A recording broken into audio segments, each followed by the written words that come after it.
Your mother is the only genuine person, woman that love you. Love you for who you are and want your progress. Any other woman don't want your progress. As a one able. Any other woman in this life that want your progress, except your mother. Take advice from your mother. And leave all these online vendors. Nanya get advice na TikTok, mabo Instagram, mabo Kademafia, Facebook. Leave them alone. And go and amend your home. Women is the worst enemy of their fellow women.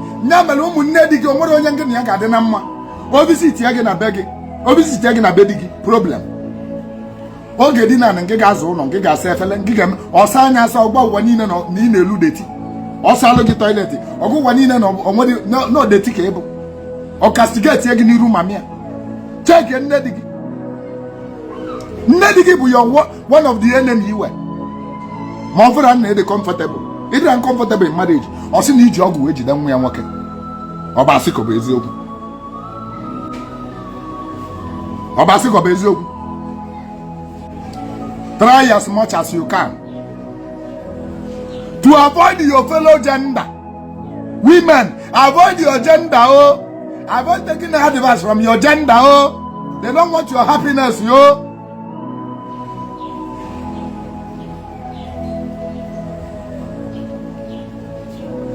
go and marry.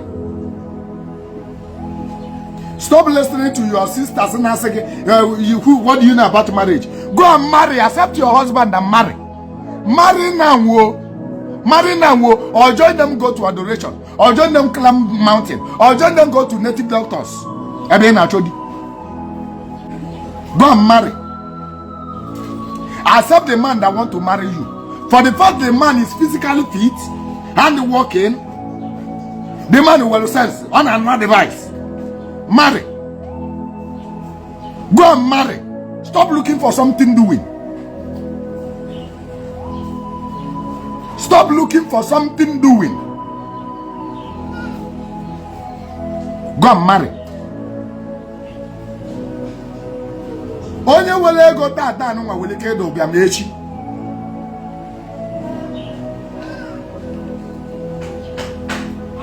Onye dalo bia matata wele ki iwe ego echi. Money is not everything. Duo mo onye go na patakwa ibu nu geli. Onye go the kwa okie. O get take one care of the food and every other thing. Go and marry now. Candidate doctor daily nagi. Ijabo onye di mmili, ijabo onye na di mmili, ijabo onye nka ogbanja, ijabo onye nka osege na ogu, ijabo onye nka osege na amosu. Jagwana aja nu adi. Jagwana aja nu adi. Ndị pastor na ndị native doctor baga elikwa ego gị o ka nwana nụ adi. Nodo se baba ki finish secondary school ma ki finish university di biale ge nụ adi nwanne m nwaanyị nụ adi ka idikwa young. Ka idi young we zụọ ụmụ gị. Idi young o ebe na abụ nwaanyị amụchago nwa wee toba agbala. Ọ bụrụ ịdị na agadi nwaanyị na agbalụ menopause ka ị mata gwo bife mgbe menopause. Musia nwa otu a na prevent eze na echoze ịmụ ọzọ. Onye bụ na ruzu ugoke. Nya bụ na ruzu ugoke. Go and marry.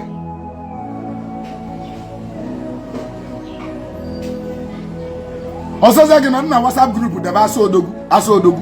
Unu niile bụ asodogwu. Odogwu nwa ada afụ ya anya. Odogwu gị nwa afụ ya anya. Post kwe na odogwu gị ga-afụ. Ịma post. Asodogwu.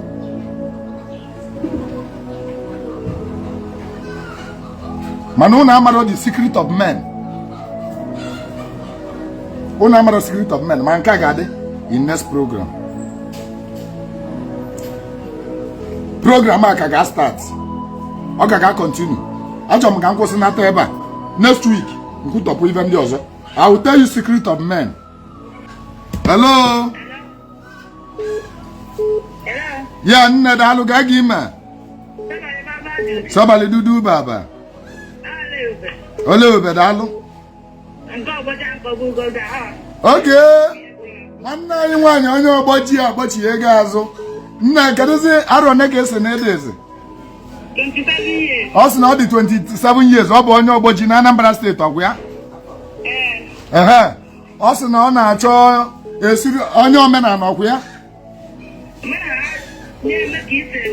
onye na-eme ka nsi eme ị chọrọ onye dibịa ndị ọbalatụle na-achọkwa nwaanyị ị ga-edi nwụkwa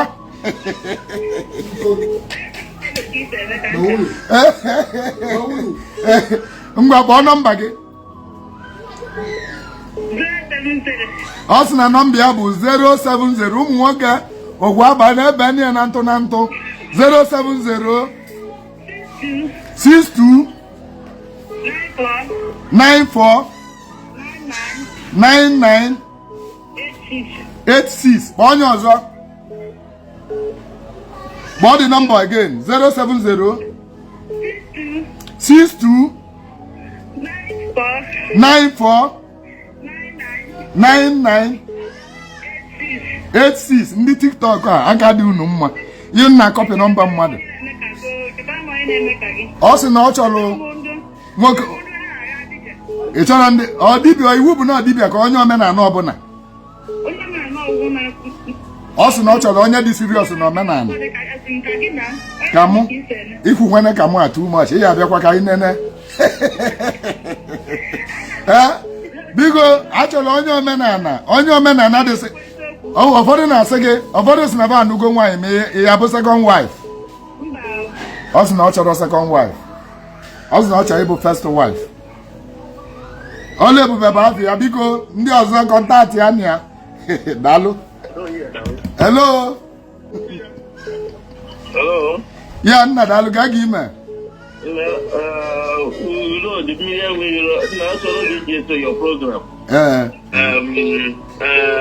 ihe chere ikwu ihe a bụ na ihe ị na-eme gbasara m na ihe niile o nwere chekwuru ịkpa gị bikwa asị m na jide ka iji ọ bụrụ ihe ị na-ekwu na abịa ị nwere ike ị na-edi ya na Baịbụl ọ dịka Baịbụl ọ ya bụkwa mmasị m na-edi ya ede ọ bụghị na adị ya nwere ike adịna onwere onye nwee chansị ga-abịa ka ọ meelụ m ya dazi ka ide nye ka ọ pụta ndị mmadụ a suggest gị ebe a mana enwere m the chance ọnya bụ the problem enwere m chance ihe niile anyị na-ekwu ya echekwana ya ede anyị enweghị ike na-agụ ya time to time mgbe ya bụrụ anyị ekwu na ọgbọ ya bụrụ achịkwa mmiri vas 10 mmiri vas 2 mmiri ihe abụ legacy ike ile aghọtara m ibe ị na-ekwu onwere ntụziaka unu ga-enye m onwere onye dị redi ya ka anyị dee dị akwụkwọ onwere onye ga-enyere m aka ka anyị dee dị akwụkwọ ọbịa ka mụ na ya kpaa ka anyị malụ ka anyị esi wee die onwere onye ga-ezite m onwere onye ma alụnụ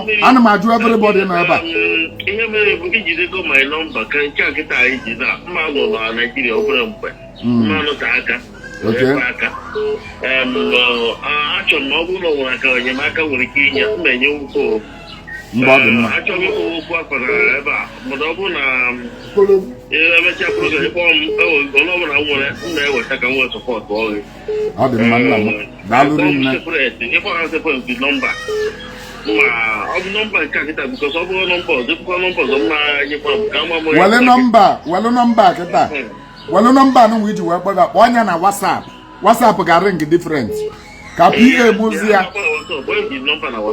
kpọọ nọmba anụnwa na WhatsApp gwa my PA si anụ mụ na gị kwuru na program na ikwuru na ị ga-asọpọt na ọdịda akwụkwọ nya gwa m my PA jide nọmba na WhatsApp now ịgbazi anya ọ ga-erichi to me nwezelu your nọmba ihe chere ime bụ ọ bụrụ na ị echepụtakwu nọmba ma echepụta ise njere ma akaụntụ nọmba gị mma sọpọtụ dị na ngwazie gị ihe chọrọ ka anyị mee echepụta ihe abụ na akwụkwọ echepụta na-etinye bikọs ihe abụ legasị nwere ike idebe ndụ gị 1 million years ago 200 million asị na onye ga-eju a na mmiri ewu iro ọkara abụdere akwụkwọ ọ sị na ihe dị etu abụ omenala ndị Igbo onye a legasị ọ bụ ndị nwanyị na-abụ emecha ihe aga ndị ọcha na-abụ emecha ihe ede ihe ederede na-anọgide nwere ebighị ebi mana ihe ekwuru n'ọnụ na-abụ ekwucha ọgafere ojebe eziokwu mgbe kpọọlụ m nọmba gị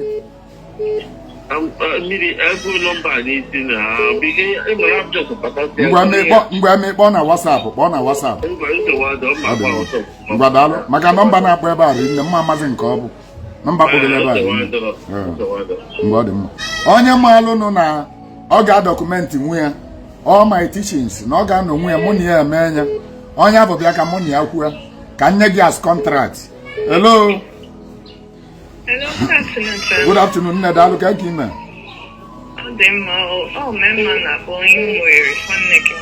Nne m Ada ka ị ime. Sir, we do this, sir. Daalụ.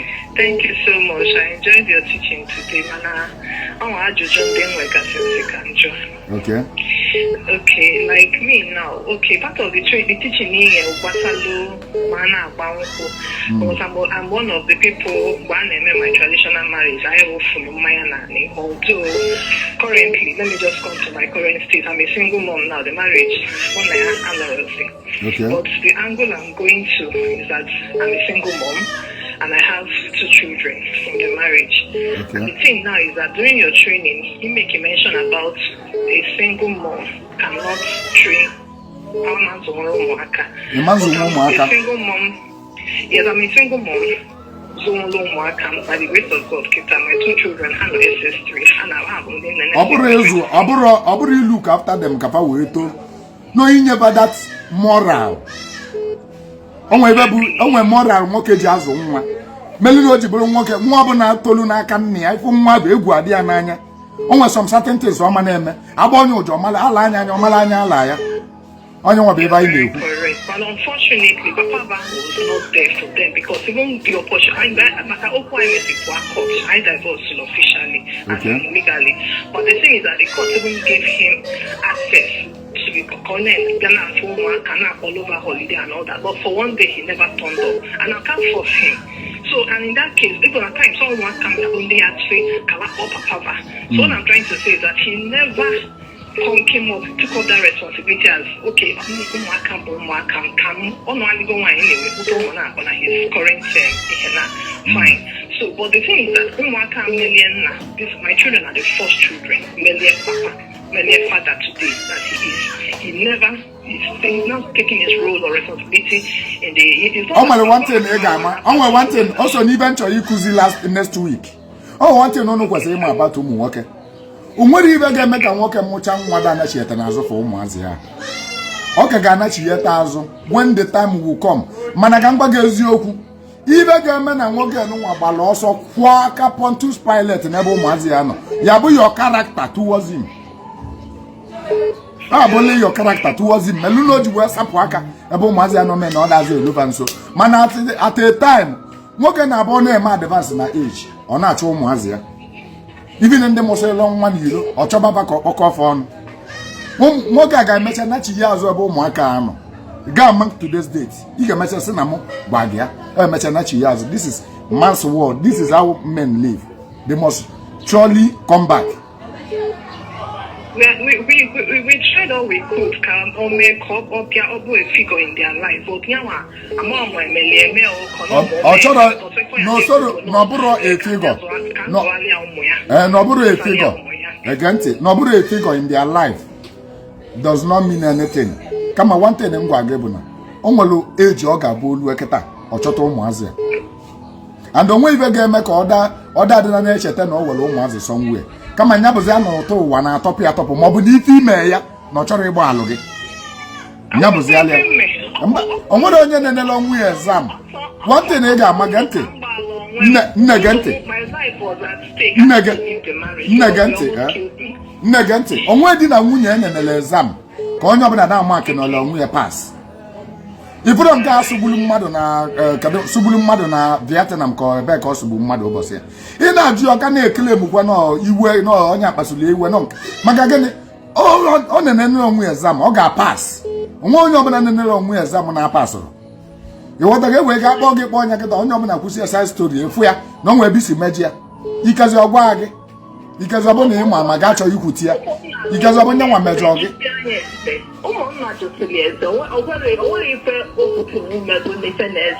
He just wanted to be his guy. I don't know. Well, so it's not like I'm raising myself. Well, kudos to you for raising those children. Onye ka nji wekwu ige ntị nụ na m kwuru not some single mothers, not all. Onwe ndị bụ na single mother fa bụbụ no nature melefa single mother. Oyi ikezi ọbụna dife anwụrụ anwụ, ikezi ọbụna dife rapụrụ ụmụazị chọrọ nwaanyị ọzọ jewalụ. I cannot blame you. Okay? So try your possible best to train those children to have that is perfect life, for it not to affect them in the future. You understand? Because as na nwata ị na-azụ nwa ọbụna ebe ọbụna ọ na-aga inye ebe ọbụna ọ na-aga inye ebe ịmana ị na-emebili ya future ya, nwata abụ aghọtara ihe ị na-eme nke nwa na nwa gị na-achọ ka imetie mmasị na nwa gị na ọ bụ na ịzụ ya otu a na onye ọzọ ama nzụ ya ma ọ bụ ka ọ dasa n'ụzọ mana o nwere ọ bụrụ ihe niile nwa gị na gị ka ị ga-enye, ọ bụrụ ihe niile o kwuru ka o mee ka ị ga-ekwu ya ka o mee.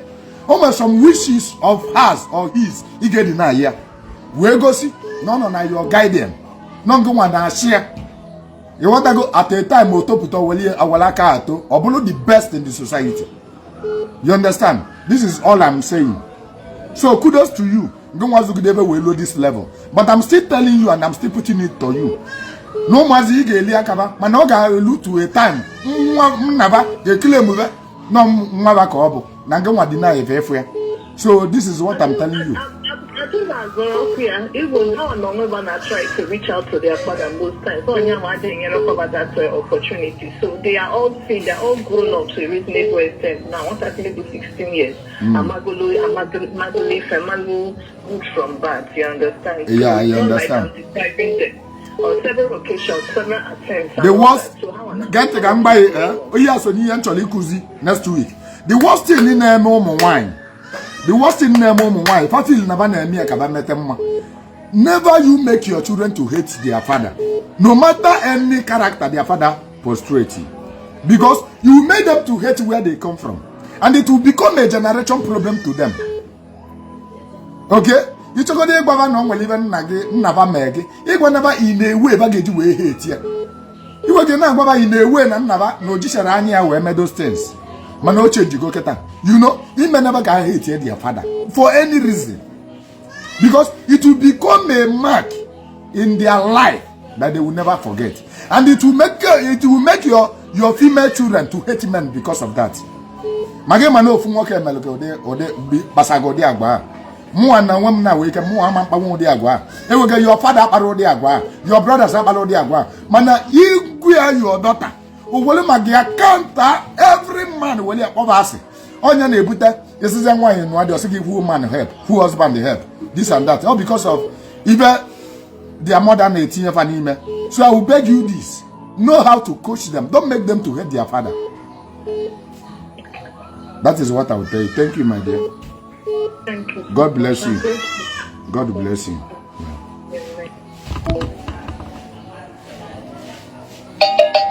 Hello. Hello. Yeah, that look at you, man. Sabali Baba do. Okay, and because always the opening and I to go. Okay. I'm only to continue. Okay. And I buy a fine woman. Now, what is it in the Gaga? So, maybe about one I call account what is finance. What is it by a young Alpha? And I'm the big thing that no government got about what I need to do. So, maybe about where you're looking at not on a Hagan after more, and they may be telling more. So, my. So now just about like this, even with women. They got go to the more go to Nanya women. Babu never maybe again. Okay, even if you go to all the level. Margie Manzu Mokoko. Okay, we'll go to her. Yes. Umunna mobiko na ya ben Nigeria basi moya dị cheers obia. Onye chi na azanya na azọ onwe ya. Biko ndị online vendor gba alekwa no mo. Abukwa na mo ju nu we me some online vendor, not all. I did not generalize it. You were wenunu some online vendor. Biko Fondas na mo ju nu me topic tata. Na mo castigate unu. Ana ma go look over ebe obo ni no ụmụ nwanyị niile na-achọ di.